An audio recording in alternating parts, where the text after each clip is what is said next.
This is episode 830 of the Rio Grande Foundation's Tipping Point, New Mexico. I'm Paul Gessing, president of the Rio Grande Foundation, New Mexico's free market think tank. You can find out more about the foundation at riograndefoundation.org. I'm very pleased to be joined by Eric Olivas. He is a Bernalillo County Commissioner. We're going to talk about a few items relating to upcoming commission meetings. I often say council. I know you guys nuance differences between yourselves and the city in the way you label yourself. But welcome to Tipping Point, New Mexico, Eric. Thanks, Paul. It's a real treat to be here and listen to a lot of your shows. So it's pretty cool to be on here and be part of it. All right. Well, thanks for listening and thanks for your service at County Commission. All the issues that are happening there, and we'll have a conversation about some of them that more directly pertain to Bernalillo County, as well as more counties everywhere across our state. But first and foremost, let's just find out a little bit about yourself. What made you get involved in county commission and politics more generally? Yeah, so born and raised here in Albuquerque, and I went to APS schools, graduated from Sandia, and got my master's degree from UNM. Went a lot of different directions, as most kids do with what I wanted to do with my life. But all throughout that period of my life, I was working as a small business person, right, mowing lawns, as a lot of kids do. And so really went full bore with that after I got my degree. And through that work, of course, living here my whole life, you're seeing all these issues in the community. These things are changing, and conditions are changing. More homeless people, more drug addiction, more behavioral health problems, all those kinds of things. So I started serving on the community policing councils when that was first starting, and then moved on to the police oversight board. Enjoyed that work, learned a lot, but it was not a place where you could really make an impact on the issues that you were seeing, right? You were seeing all these addiction problems and behavioral health, all the things I talked about, but you couldn't do a whole lot, right? Just from the policing standpoint, we ask our police to do a lot, and that's really not their specialty. So the opportunity came up to run for county commission.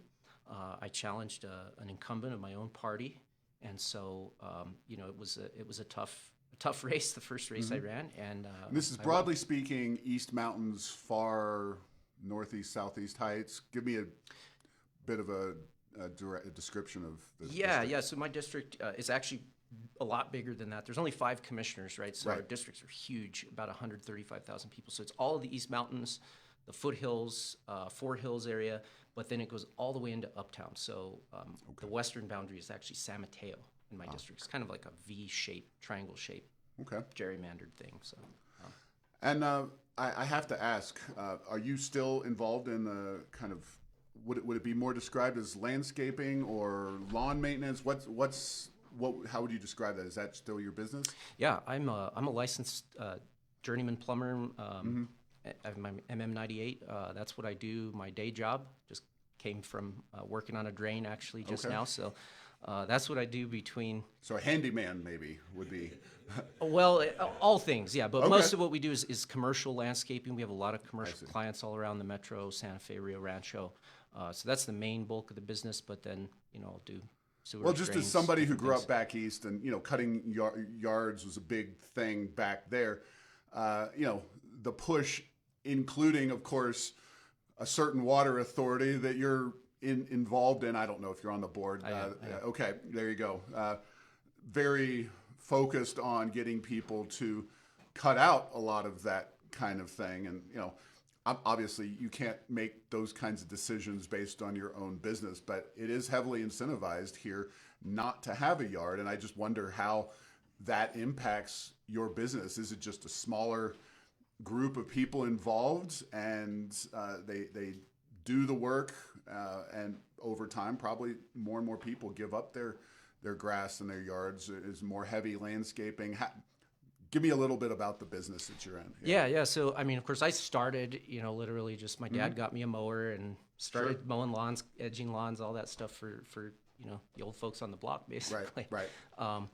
As it is now, I would say maybe 10% of the properties we service do we actually do any kind of mowing, right? I Turf see. is not as common, but that doesn't mean landscapes don't need maintenance, right? Right. There's lots of irrigation that we do, drip systems, valves, timers, all that stuff. Drip systems by Weeds, themselves are a constant.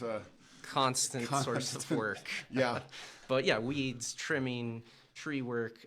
There's a surprising amount of maintenance for a so-called maintenance-free or maintenance-light landscaping. So we stay really busy year-round. I've got about 8 employees now. Would love to have a few more, but it's challenging to find the labor that wants to do that kind of hard work. It's hot in the summer, cold in the winter, but it's a really rewarding job because a lot of times when we go in, we can see the results of what we do Sure. in an instant.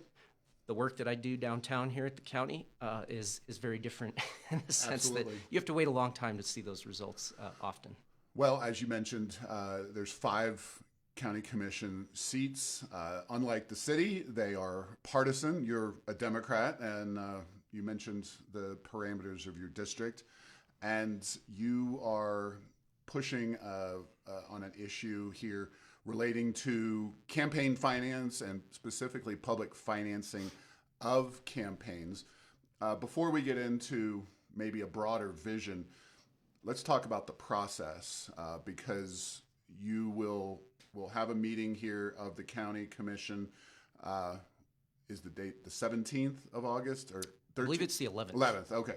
Sorry. Now I've got county commission and city council happens. issues both polluting my head. You all meet on Tuesday nights at 5 p.m. right here. We're in the Sims building. The Rio Grande Foundation is, and it's right next door essentially. But your meetings are at 5 p.m. Tuesday. The next one is August the 11th.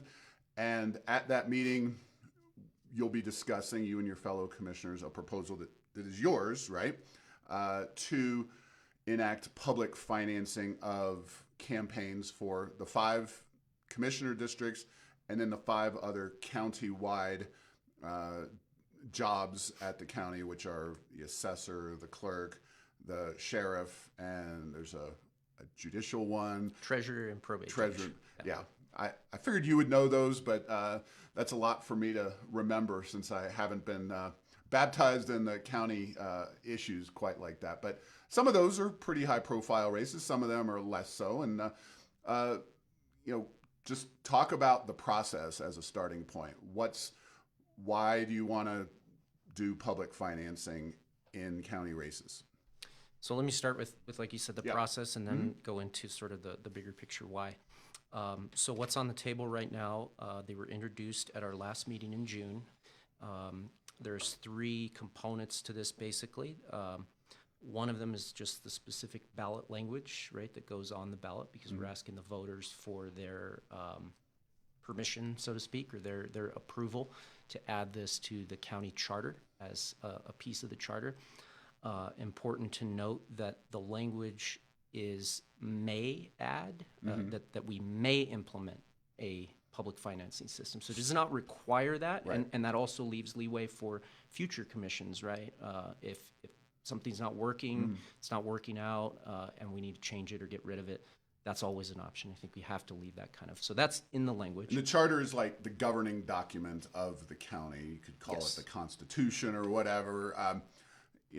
So this is just saying it is possible. Is there a specific prohibition in your current charter on public campaign financing, or is it just left ambiguous as it stands now? No, there is nothing that says yay or nay on that. Okay. And interestingly, Bernalillo County is the only county in the state that has a charter. We're an urban county charter, and that statute was literally written for Bernalillo County. So it gives us sort of a municipal powers that all other counties do not have except Los Alamos, which is kind of a unique county. But And this is home rule related and all that? yeah, it's Okay. basically gives us home rule where other counties are governed by state rule, essentially. Okay, so you changed the charter, and this is what the meeting on the 11th. Is that the only thing that'll happen? On the Sorry. 11th? So let me go Okay, sorry. back to those 3 parts. So the one part is the language, the ballot language that goes to the voters. The other part is the actual charter amendment.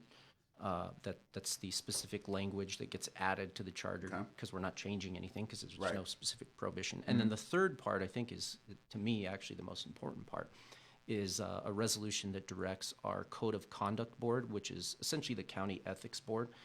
which is a group of informed and involved citizens, just regular everyday citizens of the county.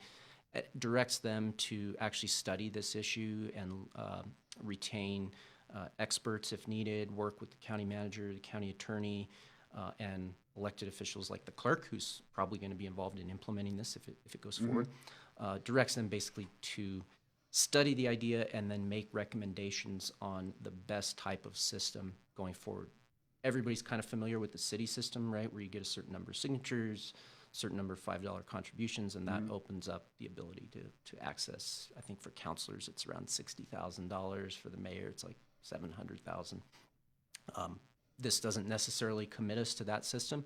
It commits us to studying the best practices nationally, regionally, and let's figure out what works and what is affordable also. Okay. So these are three different concepts, if you will. Are they three different bills or pieces of legislation? Okay. Yes, they are. They Okay. are. And I would say, they certainly the first two, you can't have one without the other. You can't ask for the amendment without the actual amendment. Right. The third piece is both, for transparency's sake, kind of what are we planning to do if we implement this, how would we go about it? But it's also, sets forth how we design that system.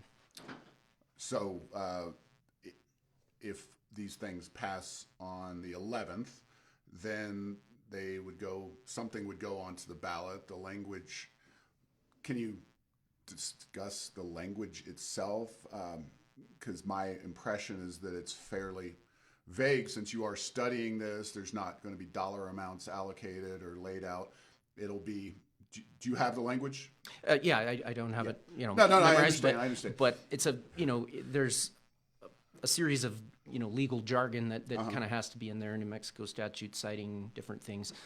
But essentially the question to the voters is, may Bernalillo County, the Bernalillo County Commission implement the Open and Ethical Elections Ordinance, which will implement voluntary public financing of qualifying candidates for county offices.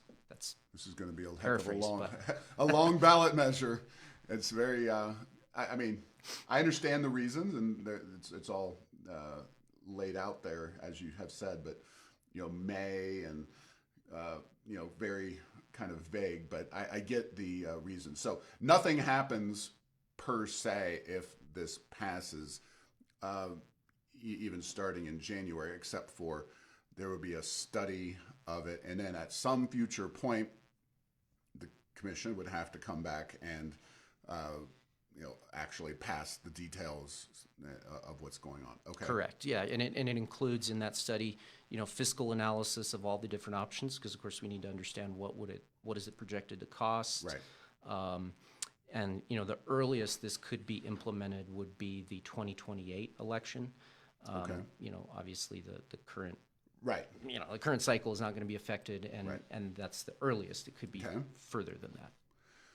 So, have you done any back of the envelope analysis of how much you might see taxpayers having to pay for this proposal? Like, do you have something in mind, or is this are you really going to wait for this study to come back? Like, I mean, it doesn't mean that this is not necessarily official position. I don't want to confuse you or confuse the listeners, but based on your own analysis, you obviously support this issue.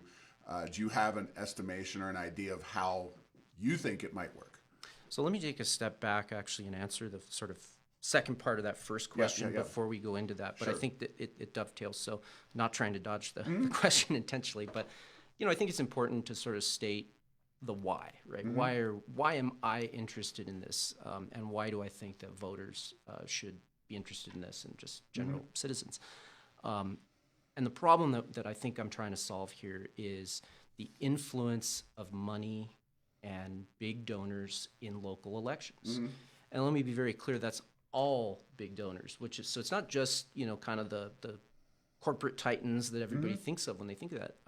Some of the biggest donors to most campaigns are interest groups like unions, environmental groups, trial lawyers, Planned Parenthood, right? There's a lot of interest groups that seed campaigns. But the problem is when you have candidates directly soliciting those contributions, it creates real or perceived, but regardless, perception is often reality, influence of those donors, those groups, on the candidate or the elected official in the future. And we can't limit money in politics because of the Supreme Court's decision, right? We know that money is probably going to find its way into super PACs and state party, county party, those kinds of things.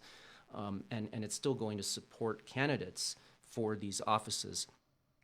But I just think there's a real difference when you have the individual donor being called or calling the candidate. That's a very different relationship, right? When you have somebody's phone number in your phone and they call you, or you call them, right? Versus they gave money to a PAC that eventually supported you or opposed you. It's a much less direct influence on your local elections, and frankly, just a few of these big donors can make a really big impact in a local race. So the idea here, the why, the global, is how can we reduce? Like I said, we really can't eliminate it just because of the Supreme Court and the rules that are at the national level. I hope we can change those someday. But we can reduce that influence. And so I think that a voluntary public financing system is one way to do that. And so that's what I'm pursuing. So back to your question about, the costs, how does this all work? The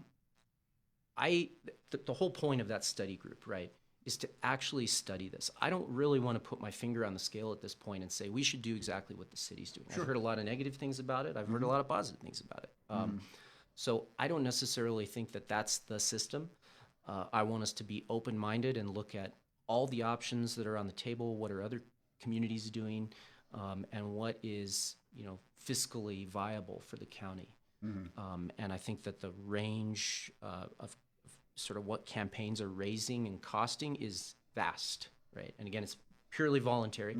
So, you can have commission candidates that spend $140,000 on a primary and general election combined.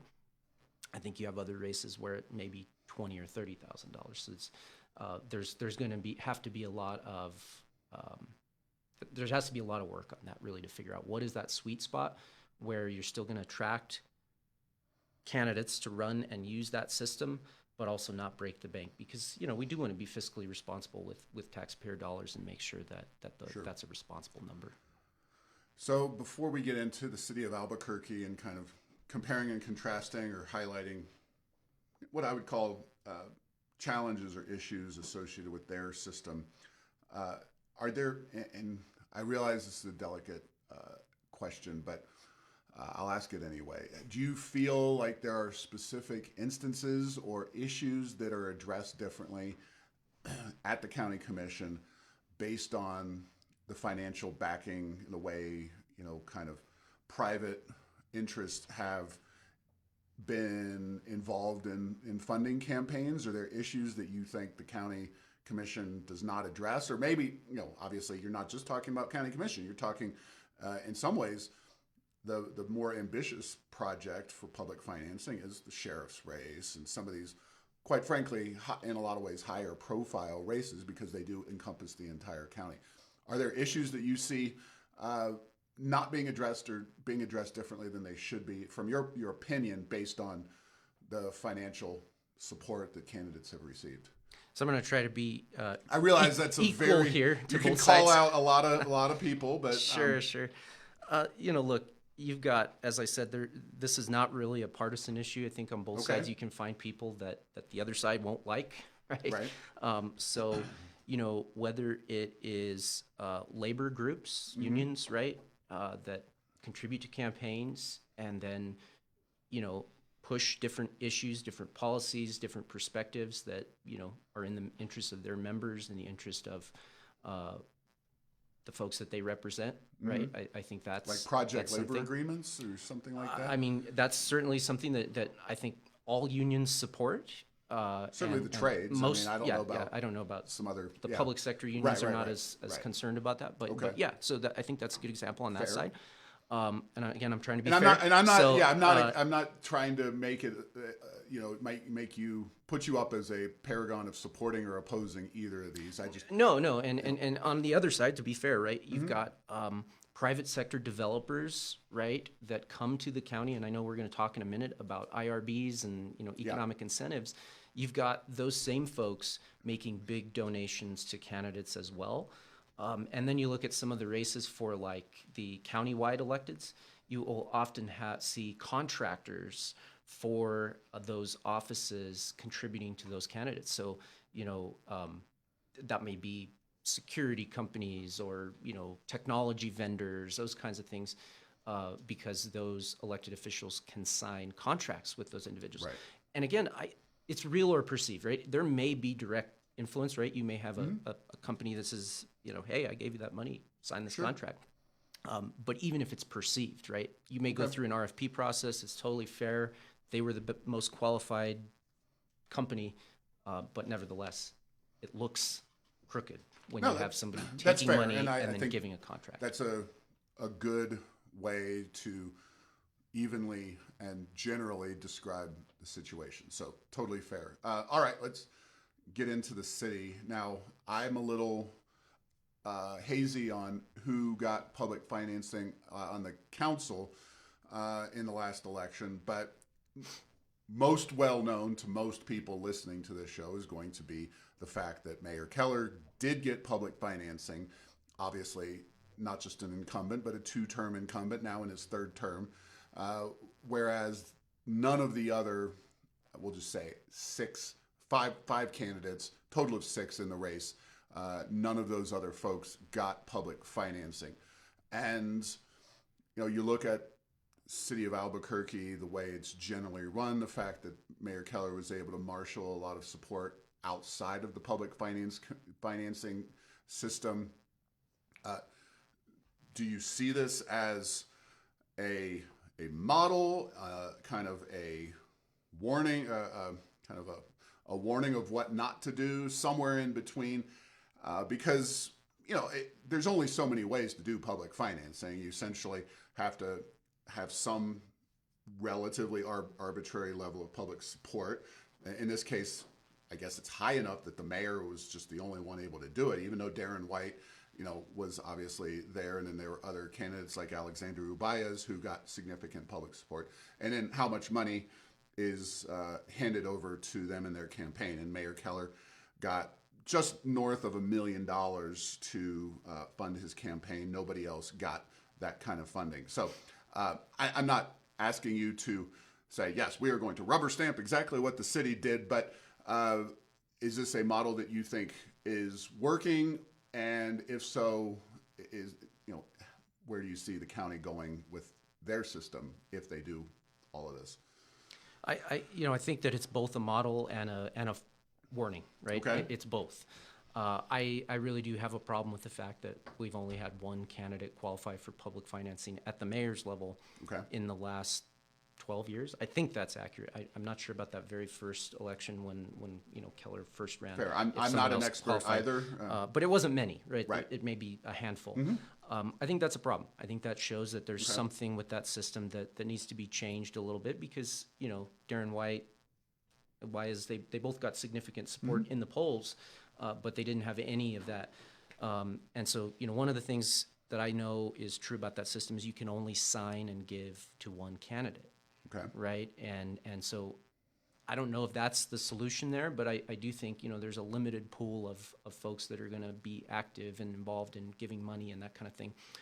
So is it that we need to allow more than one candidate to earn a voter's support for that kind of system? Is the threshold too high? Maybe.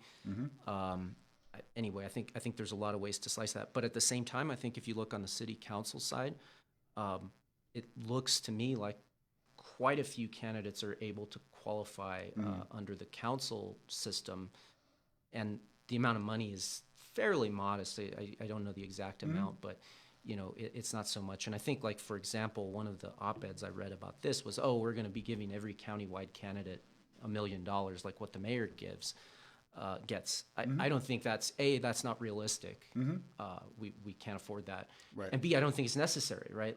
I think the last sheriff's campaign, the winning candidate was, I don't want to say exactly, but it was a couple $100,000.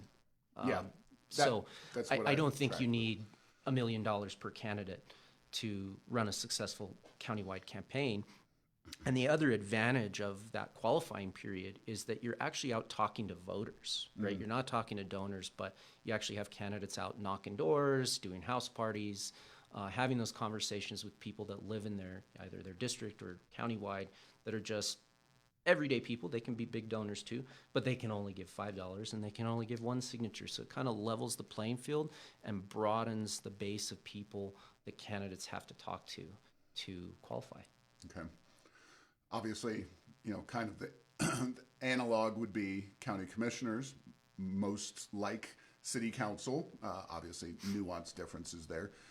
It's hard to draw a straight line between mayor and sheriff or any of the other countywide races simply because of the amount of power and high profile that a mayor has versus, sheriff is a high profile race.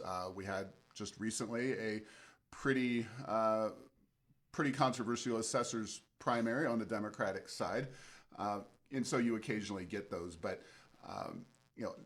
I would hope, and also worth noting, and I don't know, we don't want to go down this path, but runoff elections, which are in the city done, not to my knowledge in the county. And of course, why I bring that up is specifically because I think ballpark Keller got 750-ish thousand from the general election, and then in the runoff he was handed more money. So that obviously ups the amount of money that is spent on public financing because you're running two races, not just one.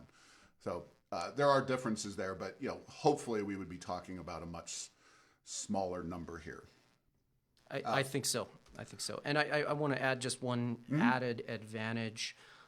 If you get the sauce right, and it all depends on how you split that and make it work.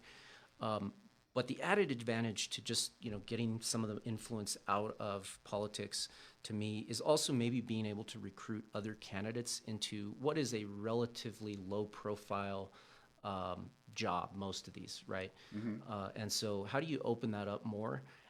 I will say that, just speaking for myself, probably the biggest barrier to entry is the cost to enter, right? The amount of money that you have to raise. And so if there's another way to be able to be competitive by being grassroots, by talking to your neighbors, by talking to your neighborhoods, I think that's an added bonus. That's not the main attraction of this to me, but I think that that's an important consideration.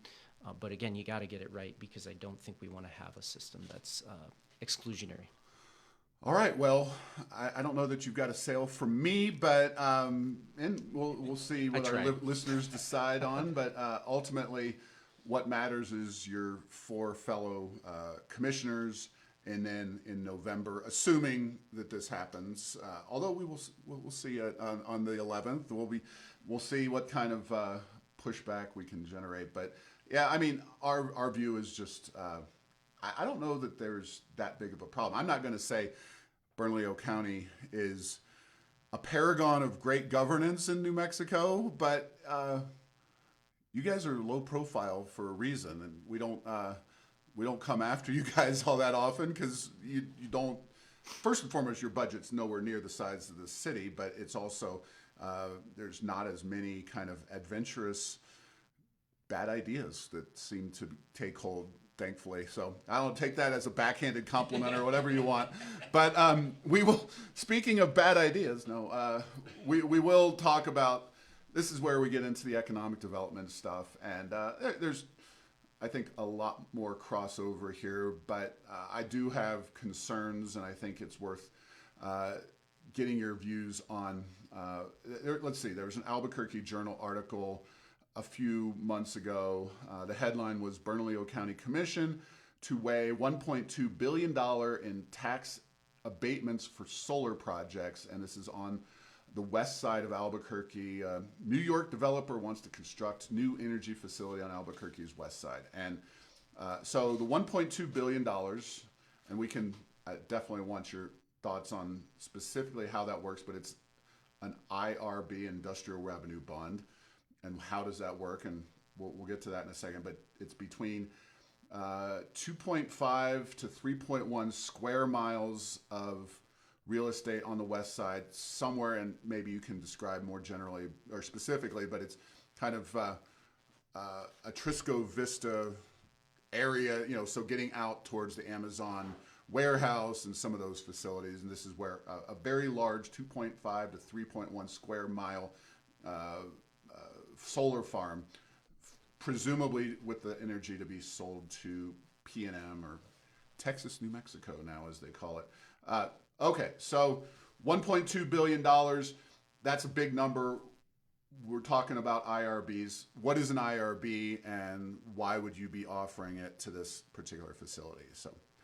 So the county, our main economic development tool is an industrial revenue bond, IRB. Okay. And an IRB can abate either gross receipts taxes on personal property, or it can abate property taxes on a development. And can it not do both? I believe it can. Okay. I believe it can.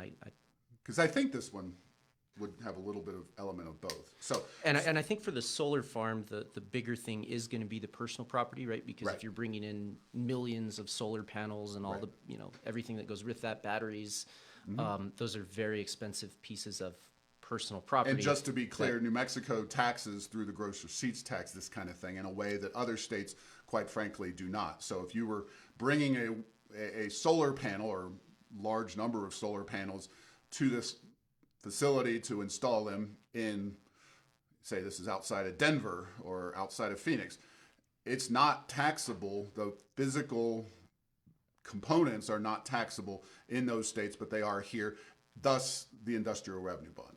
Yes, that is my understanding of it. Yeah. And then on the property tax side, obviously this is vacant land. It's north of I-40 and west of Atrisco Vista. Right. So you got it right on the description. But basically right now is vacant land. It's not going to be highly taxed. I think it's agricultural zoned land. So, they're probably not paying a lot of taxes on it now. Currently. And then, you put all those improvements on it, suddenly the value goes up. And so we see this more often for like apartment buildings or, factories, other things like that, where they want to actually get the property taxes reduced or abated. And so they will come to the county and propose, hey, we'll pay a stable, they call it a payment in lieu of taxes. So, kind of a fixed payment. And then in exchange, the county abates the other taxes, other property taxes, other than that payment in lieu of taxes. Right. And it's lower. It's significantly lower. I don't know what. There would be no reason to do it, right? If it was higher or equal. Right. 10, 20%. What are we broadly talking? It varies, right? Each deal they come in with a different ask, a different proposal, depending on the number of jobs or all the kind of factors that they bring. It's also worth noting that mechanically the IRB works by the county assuming ownership of the facility because it's a government facility. It doesn't pay taxes, and then you impose the PILT, payment in lieu of taxes, whatever you want to call it, as a form of compensation in lieu of the taxes. So, okay. Correct. So, I guess the first question is, why would the county want to subsidize a solar facility that's going to sell its power to PNM anyway? This is all under the Energy Transition Act, a state law. Essentially what it seems to me is that you're kind of subsidizing indirectly that transition. And I realize subsidy is a strong word, but it's a very strong tax advantage. I would use a stronger word than subsidy. I think most of these are corporate welfare. Okay. Most of our IRBs and economic incentives are really just, they're handing money to business entities. I run multiple businesses. other than during the pandemic when they were doing the PPP loans. That's the only time I've gone to the government for money. Right. And so, I believe that private business should do what private business does, right? Which is Right. deploy private capital to build private projects, right? I generally think that's what private sector is supposed to do. And government is supposed to solve government problem, Right. right? Which is things like fire, police services, public safety, mental behavioral health, drug addiction problems. I would really love to see us as a state focus more of our government resources on the core government problems that we need to solve. And I think that does two things. A, it improves the quality of life generally and solves those problems that are vexing us. But B, it also acts as an economic incentive because if we don't have, I represent businesses up and down the central corridor. When I go talk to those business owners, their biggest problems are, feces on their front step and needles in their back gates and encampments on the sidewalk scaring away customers. We should be focused on problems like that, not trying to subsidize all manner of private industry. So this is one example. Solar. I think that I want to talk a little bit more about why that's kind of an interesting project. But we subsidize affordable housing developments. And I'll give an example of one that I opposed. I'm probably one of the only commissioners that ever opposes any of these things, and that's bipartisan, right? Republican and Democrat support them. But we had a private equity company that came in, acquired a bunch of properties all across the nation, and almost immediately upon closing, they came to the county and said, we want to apply for an IRB tax abatement, 30 years, on these two properties that we purchased. And in exchange, we're basically going to keep everything the same. We're not going to raise rents. We're just going to kind of keep everything status quo, and we're going to do some improvements to the properties. We're going to do some landscaping, and to me, that is, again, private business is supposed to do that, right? Landlords are supposed to maintain the property, and so I oppose that deal because I just don't think we should be involved in putting our finger on the scale like that. We did the same thing with Maxion. I was probably one of the only elected officials in the state that opposed that deal that was, supposedly the best You thing drove ever. them out. I'm kidding. I don't think I was successful. No, that is, just to be clear, we've talked on this show a lot about Maxion, and that was one of the governor's big incentive-driven solar panel manufacturing companies that was supposed to come into Mesa del Sol alongside Ebon. Neither of them wound up coming in, and regardless of whether you're on the winning or losing side, it sounds like you were kind of on the losing side from a elected official in the county perspective.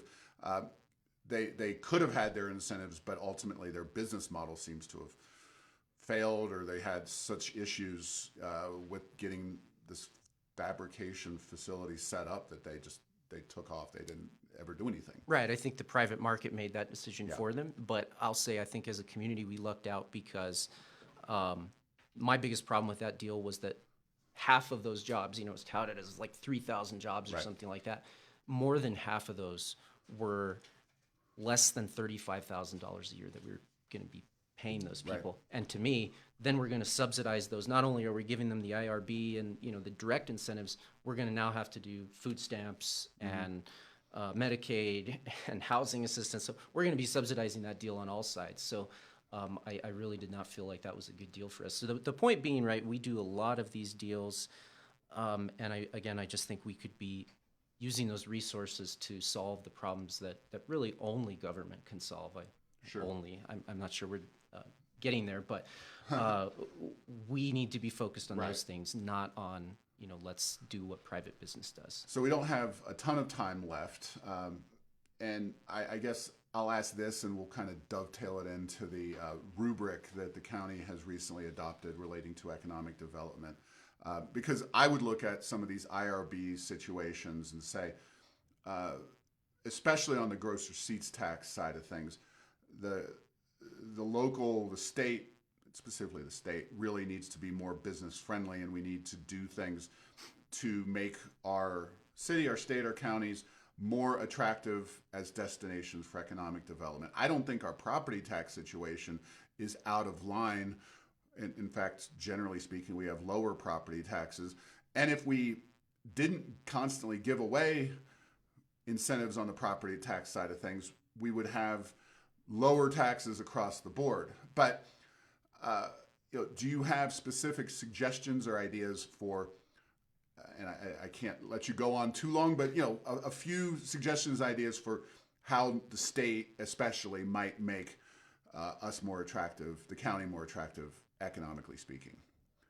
So I think I already talked a little bit about, criminal justice, behavioral health, substance abuse. I'm I think those are our specifically core more challenges. economic policy, but yeah, I get economic policy, rise. I think solving those issues are big. True, absolutely. On the competitiveness side, if you broaden the base, you lower the rates, right? That's kind of the old, economic theory. So I think the more we can do that, whether it's with property taxes or gross receipts taxes, but the more that you carve things out and cut things up, we do film incentives in this state, we do all these incentives that really actually in the end shift the burden onto residential kind of just everyday taxpayers, right? Because they don't have this kind of special business or these lobbyists or whatever to go and get a direct incentive or a carve out.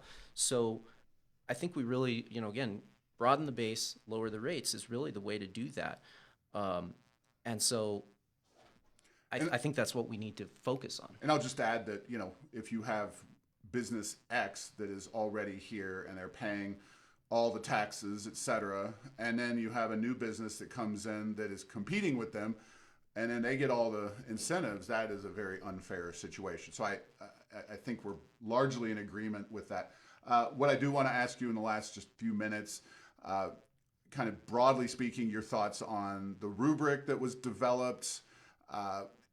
It seems like, to me, it's got some good ideas associated with it, but ultimately it's really whatever you, the commissioners, want. You can say, make the judgment calls, X, Y, and Z. Yeah, I like this. This fits in the rubric. A, B, and C, not so much, regardless of a lot of the actual components. But if you want to talk briefly about the components and how you think it'll work out. So the Legislative Finance Committee last week actually did a hearing on IRB's incentives. Okay. And the profile that they used was actually Kansas. I don't know why we looked at Kansas and not our own, but they had looked at some of these IRBs in Kansas, and they found that 6 out of the 7 IRBs did not live up to the job targets or the promised jobs that were supposed to come, and essentially that they were not necessarily needed, right? That the business would have done what it was going to do anyway without the incentive. Now, of course, every business will tell you that they need the incentive because, I mean, we wouldn't give it to them if they said they didn't. So the problem that the rubric tries to solve is, let's get a little bit deeper than just the job target, right? The jobs are important. We want to know what we're getting there. But if we're going to invest public money in something, we have to be getting a full package, right? And so I think this takes me back to kind of answering your question about the solar project, which is, that's what the rubric does, is it considers all of these different areas of community benefit. So environmental benefits, jobs are one of them, water, sustainability, energy, right? All of those things are something that I think we need to consider when we see these projects. And so, the reason that I sort of have supported this solar proposal is that I think on the environmental side, and I think we probably disagree here, we don't have time to get into climate change and all of this kind of stuff, but my community is living on the front lines of this. The East Mountains, people that have lived out there their whole lives, they know things are changing in a very dramatic way. The fire risk is catastrophic. The water wells are dropping and going dry. There are real issues, and so I think this project helps address that by A, the transition to renewable energy, but B, subsidizing that at some level to help keep rates more affordable, to keep that increase down. So that's really the reason I support it, not because of the jobs, because there are none. I mean, it's a very low amount of jobs that it's bringing, but that's what the rubric allows us to see, is to kind of see the whole landscape when we approach these deals. And I hope the state moves in that direction. I mean, we've just started this, so time will tell how this works. But I think giving the commission, giving policymakers more information about what a particular deal brings to our community is the best way to evaluate these things. If we're going to do incentives, which, you know, is kind of I'm kind of in the minority on that one. If we're going to do it, let's make sure that we're looking at the whole landscape as we make those decisions, and make those based on more than just the job targets. Let's consider everything. All right. Well, we'll have to leave it there. Thank you, Commissioner Olivas, and we'll be seeing each other a little bit over the next few months, and I look forward to engaging with you on these issues and others as we move forward. And if there's anything that you want to ever talk about, feel free to let us know, and we'd love to hear from you again. Thanks for listening to this week's episode. Find all episodes at tippingpointsnm.com or at the Rio Grande Foundation's YouTube channel. Subscribe to the show at Apple, Stitcher, or tell Google Home to play Tipping Point New Mexico. Thanks to Path 3 Marketing for producing this show.